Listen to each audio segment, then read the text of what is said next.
সত্যিকারেই কি ইন্দো বাংলাদেশ ছবি এবার হওয়া সম্ভব? কারণ আপনারা জানেন কিনা জানি না, বাংলাদেশ জানে কিনা জানি না। রকস্টারের টিজার এসছে, সেটা নিশ্চয়ই জানেন। কিন্তু এই যে শাকিব খান গ্লোবাল মেগাস্টার হয়ে উঠেছেন, একটা বিরাট বড় জায়গায় চলে গেছেন এবং শাকিব খানের যেটা সবথেকে বড় জিনিস, এর পরবর্তী যে ছবিগুলো রয়েছে তার ভিতরে শের বলে একটা ছবি রয়েছে, এসবিএফ এর সাথে কোলাবোরেশন রয়েছে, চরকি আলফাইয়ের সাথে কোলাবোরেশন রয়েছে, সেগুলো রয়েছে অলরেডি। তুফান 2 নিশ্চয়ই তার পরবর্তী রয়েছে। তুফান ছবিটা কিন্তু ইন্দো বাংলাদেশ ছবি ছিল। তো এই যে সরকার এখন এসছে, এখন সরকার বদল হয়েছে। আমাদের এখানে যে নির্বাচন হয়েছে এবং নির্বাচনের পরবর্তীতে এতদিনের যে সরকার ছিল সেই সরকার গিরে গেছে এবং এখন নতুন এক সরকার এসছে। সেই সরকার প্রথমবারের জন্য বেঙ্গলে পাওয়ারে এসছে বলা চলে। তো এই সরকারের আমলে কি সত্যিই ইন্দো বাংলাদেশ ছবি হওয়া সম্ভব? এবার অনেকেই এই ন্যারেটিভটা সেট করতে পারেন যে গভর্নমেন্ট, বিজেপি গভর্নমেন্ট, তারা কিন্তু খুব একটা মুসলিম তোষণ করেন না। এই বক্তব্য অনেকের থাকতে পারে। তাই জন্য হয়তো ইন্দো বাংলাদেশ ছবি হওয়া সম্ভব নয়। এই মন্তব্য অনেকেরই করতে পারেন। কিন্তু আমি একটা অন্য মন্তব্য করব। আমার মনে হয় যে এই বাংলা বিজেপির চাই। ঠিক আছে? এই বাংলায় তারা ক্ষমতা চাইবে, স্বাভাবিক বিষয়, যেকোনো পার্টিরই এই বাংলায় ক্ষমতা চাই। তাই জন্য তাদের স্টেটমেন্ট যদি ভালো করে লক্ষ্য করে দেখেন, তারা কিন্তু কোনো ঔদ্ধত্যের রাজনীতি করছে না। তারা কিন্তু কোনো রকম কোনো ধর্মীয় রাজনীতিও করছে না। তারা তাদের মতন করে তারা চাইছে শুধু শিক্ষা, স্বাস্থ্য, চাকরি ইত্যাদি দেওয়ার। এবং সেখানে আমাদের যে টলিগঞ্জ, সেটা পুরো কলুষিত অবস্থা হয়ে গেছিল বিশ্বাস ব্রাদার্সের জন্য। আমরা সবাই জানি, সকলে আমরা এই ঘটনার সাথে এবং এই যে বাবাই, যে লোকটা সম্ভবত তিনি এখন বোধহয় বিজেপিতে জয়েন করে গেছেন, আমি নামটা নিয়ে ভুল করলাম হয়তো। যাই হোক, তো তিনি প্রিন্স ছবিটা শাকিব খানের, সেই প্রিন্স ছবিতে সম্ভবত তিনি যুক্ত ছিলেন কোনো একটা কাজে। এবং শোনা যায়, আমি আবারও বলছি, কোনো সত্যি মিথ্যে জানি না, তিনিই ডুবিয়েছিলেন প্রিন্সকে, টাকা ঝেড়ে ঝেড়ে ঝেড়ে ঝেড়ে ঝেড়ে ঝেড়ে। তো এটা কলকাতার একটা কালচার হয়ে দাঁড়িয়েছিল যে কি করে মানুষকে বাইরে থেকে যারা কাজ করতে আসছে তাদেরকে কি করে শেষ করে দেবো, মানে তাদের থেকে টাকা কি করে নিয়ে তাদেরকে চুষে ছিবড়ে করে দেবো যাতে আর কোনোদিন না তারা আসে। এবং ওই একবার কাটবো, একদম এরমভাবে কাটবো, আড়াই প্যাঁচে মুরগি কাটবো না, মুরগির গলা একেবারে ধর থেকে আলাদা করে দেবো। এই ছিল আমাদের এখানকার মানে প্রসেস। ঠিক আছে? তো সেই কারণে ইন্দো বাংলাদেশ ছবি বন্ধ হওয়ার কারণ হচ্ছে, মূলত কারণ হচ্ছে এগুলো। কারণ ইন্দো বাংলাদেশ ছবি হতে গেলে দুটো, মানে এখানকার একটা প্রোডাকশন হাউস এবং এই বাংলাদেশ থেকে একটা প্রোডাকশন হাউস এসে এই বাংলায় কাজ করবে, এরকম ঘটনা তোমরা দেখেছো। নবাব, নাকাব ইত্যাদি অনেক ছবি হয়েছে, শাকিব খানেরই হয়েছে।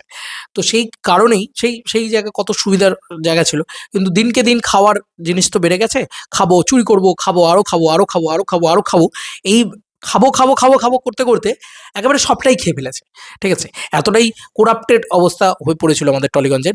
সেই কারণেই আহ, ইন্দো বাংলাদেশ ছবি প্রায় বন্ধ হয়ে গেছিল, প্রায় বন্ধ হয়ে গেছিলো। মানে ভাবুন, একটা ছবি বানাতে আসছে বাইরে থেকে একটা মানুষ, যে ছবির বাজেট হওয়া উচিত 2 কোটি টাকা, সেটা সে যেহেতু বাইরে থেকে এসছে বলে তার থেকে 6 কোটি টাকা নিয়ে নেওয়া হচ্ছে। প্রমাণ তুফান। ঠিক আছে? তুফান ছবিটা রীতিমতো মানে ওভার বাজেট করিয়ে দেওয়া হয়েছিল, এমন কিছু ছিল না, ওভার বাজেট করিয়ে দেওয়া হয়েছিল।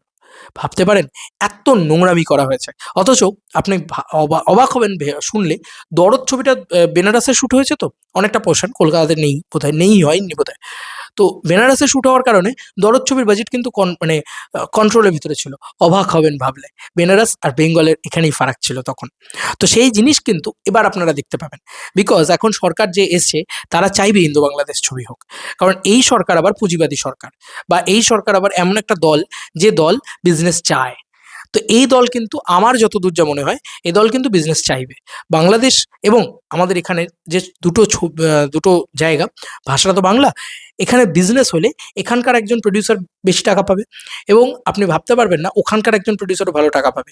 এই দুটোতেই কিন্তু অনেক অনেক অনেক বেনিফিট রয়েছে সরকারের। কেন? ট্যাক্স, আপনারা সবাই জানেন সরকারের ভালো বেনিফিট রয়েছে এবং ট্যাক্স ওয়াইজই শুধু হোয়াইট ইনকামটাই তাদের বেনিফিট হিসেবে তারা রাখবে। এবং তারা হয়তো মেবি সাবসিডি দিয়ে দিতে পারে, সুযোগ সুবিধা দিয়ে দিতে পারে যে আসুন বাইরে থেকে, আমার বাংলা খুব সুন্দর।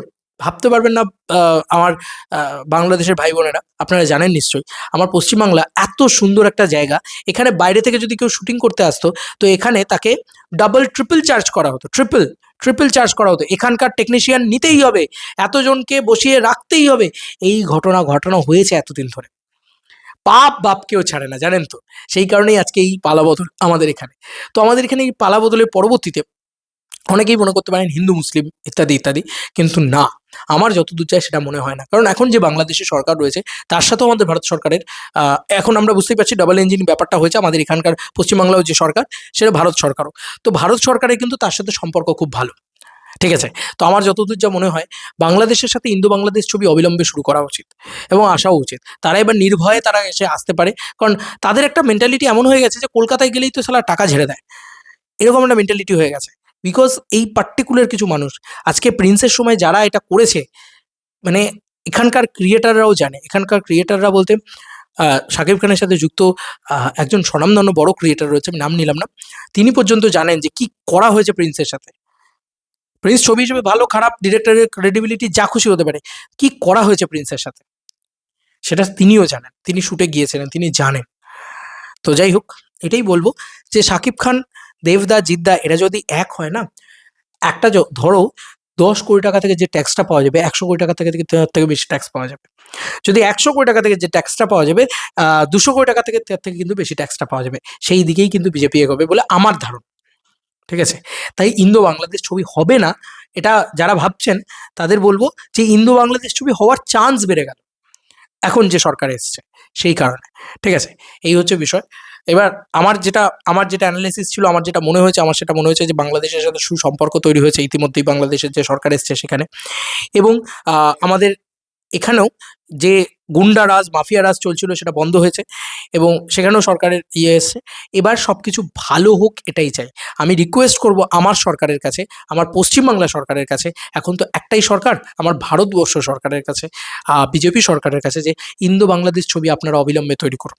এমপ্লয়মেন্ট জেনারেট হবে প্রচুর এবং এই ইন্দো বাংলাদেশ ছবি তৈরি হলে আমরা আরও ওয়াইডার ক্রেজ তৈরি করতে দেখতে পেতে পারি।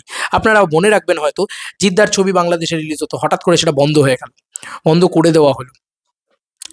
অনেক ঝামেলা। আজকে ধূমকেতু যখন বাংলাদেশে যেতে গেল তখনও পর্যন্ত যেতে দেওয়া হলো না। আপনার কি মনে হয়? মানে আমি এইটুকুই বলবো যে আমার রিকোয়েস্ট থাকবে আমাদের সরকারের কাছে যাতে ইন্দো বাংলাদেশের জোটে আবেদন পাঠানো হয় বাংলাদেশে এবং আসে যাতে তারাও যেন যাতে করে। কারণ তাদের দেশেরও লাভ, তাদের দেশেরও ব্যবসা বাড়বে, আমার দেশেরও ব্যবসা বাড়বে।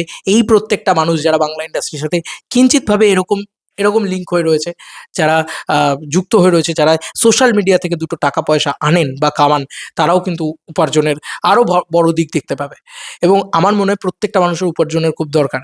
সত্যি কথা বলতে কি, আমাদের এখানে সাংবাদিকদের মাইনে বাড়ে না, আমাদের এখানে ইউটিউবারদের দিন চলে না ঠিক করে ইউটিউব করে, তাদের অন্য প্রফেশনকে বেছে নিতে হয়, সাইডে অন্য প্রফেশন রেখে তারা ইউটিউব করেন। এরকম পরিস্থিতি তৈরি হয়েছে। এমন একটা সরকার, এমন একটা দুর্নীতির অবস্থা ছিল এই বাংলায়। এবার বাংলাদেশ থেকে শাকিব খান এসে যদি এখানে শুটিং করেন, আপনি ভাবুন তো, আমাদের এখানে টেকনিক্যালি টিম রয়েছে, খুব ভালো টিম রয়েছে, সেখানে খুব যত্ন করে শুটিং করা যাবে। যদি দেবদার ইনভলভমেন্ট সেই ছবির ভিতরে থাকে, তাহলে ভাবুন তো সেখানে যে দেবদা কতটা ইম্পর্ট্যান্ট একটা পার্ট বা প্লে করা যাবে, তিনি প্লে করতে পারবেন। এবং দেবদার এখানকার সব কিছু আটঘাট জানা। দেবদা শাকিব খানকে হেল্প করলেন, শাকিব খান ভালো ছবি নিয়ে এলেন, দুজনে মিলে একটা ছবি করলেন, সেই ছবির বাজেট, বক্স অফিস সেটা কোন দিকে যাবে? প্রথমত বাজেট বাড়লে এমপ্লয়মেন্ট জেনারেট হবে। ওইখানে সেটে 150 জনের থেকে যদি 200 জন ইউনিটে কাজ করে, তাহলে 50 জনের হলেও এমপ্লয়মেন্ট বেশি জেনারেট হবে। তারা অন্ন জুগবে তাদের মুখে। সবথেকে বড় কথা, এটা তো হলোই। এবং যখন প্রোডিউসার লাভ পাবে তখন আরও ছবি তৈরি করবে। তো তখন কিন্তু সব জায়গায় লাভ হবে এবং সেটা শুধু আমার পশ্চিমবাংলায় লাভ হবে, আমার ভারতবর্ষে লাভ হবে তাই নয়, বাংলাদেশেও হবে। কারণ বাংলাদেশে যদি একটা ছবি, ইন্দো বাংলাদেশ ছবি করে, যদি বাংলাদেশ 100 কোটি টাকা কামাচ্ছিল, ইন্দো বাংলাদেশ ছবি করে সেই ছবি প্যান ইন্ডিয়া রিলিজ করে, যেটা শাকিব খানেরও স্বপ্ন, সেই জিনিস যদি হয়, তাহলে ভাবুন যে সেই ছবির বক্স অফিসটা কোথায় গিয়ে দাঁড়াবে। সেই ছবির বক্স অফিস যদি আজকে গিয়ে 200 কোটিতে দাঁড়ায়, তাহলে ভাবুন তো আজকে বাংলাদেশের 100 কোটি সেখানে প্রফিট শেয়ার দেখতে পাওয়া যাবে হয়তো, বা হয়তো আরও বেশি হতে পারে। তখন বাংলাদেশ আরও বেশি টাকা নিয়ে এসে বলবে চলো আমরা আরও ইন্দো বাংলাদেশ ছবি করি।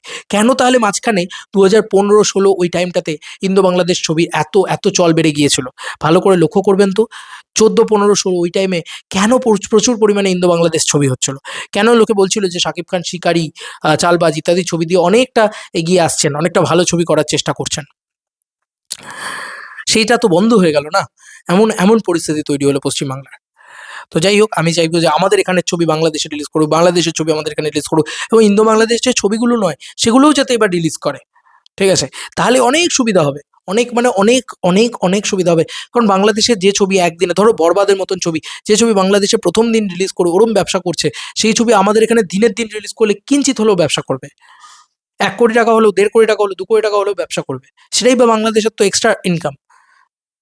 তো তারা কেন রিলিজ করবে না? নিশ্চয়ই রিলিজ করবে। তারা গালফ কান্ট্রিজে রিলিজ করছে, তারা এতগুলো কান্ট্রিজে রিলিজ করছে। আমার ভারতবর্ষে কেন রিলিজ করবে না? এই তো ৩ ঘন্টার রাস্তা আমার এখান থেকে বাংলাদেশ, তাই না? তো আমার মনে হয় যে এবার এইগুলো হওয়া উচিত। একটু ভালো জিনিস হোক আমাদের ইন্ডাস্ট্রিকে কেন্দ্র করে। চলো বন্ধুরা, নতুন কোনো ভিডিওতে দেখা হবে। বাই।